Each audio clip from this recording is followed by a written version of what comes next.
आँखिया से नींद दिल से उड़ल बचैना, ऊन के ही देखे खातिन तरस दूनो नैना।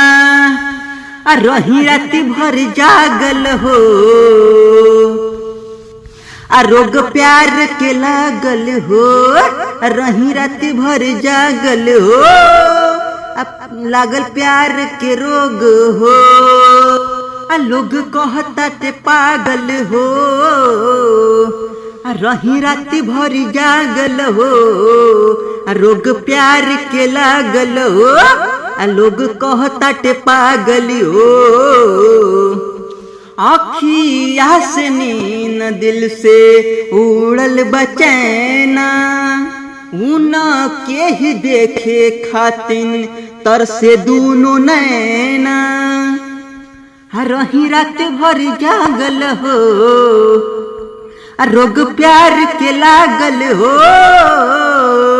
लोग कहता ते पागल हो। जाए से पहले सोचलू नहीं हमरा तू तो बारे में। सोचल सपना पर फिर देहलू पानी, धोखा तू दिहलू प्यार में। जाए से पहले सोचलू नहीं तनिका हमारा बारे में। सोचल सपना पे फिर देलू पानी, धोखा तू दिहलू प्यार में। तोहरा भी न जान मनवा अब कैसे मानी।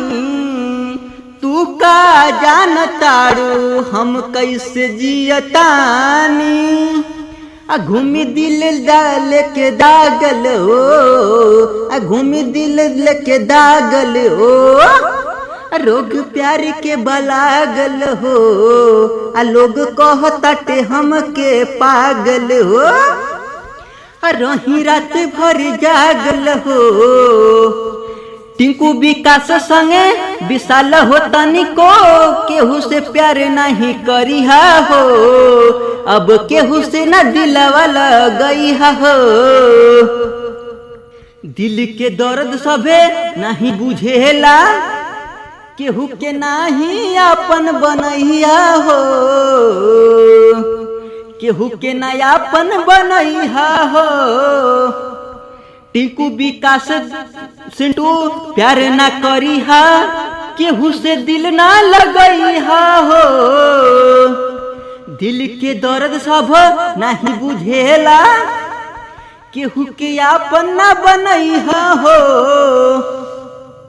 पहले वाला बात जब याद हमरा आवे, कुहा केला करे जालोर अखिया बहावे।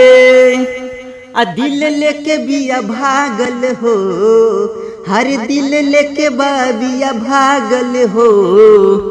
रोग प्यार के बलागल हो, रोग प्यार के बलागल हो। रही राति भर जागल हो, लोग कहे हमके पागल हो।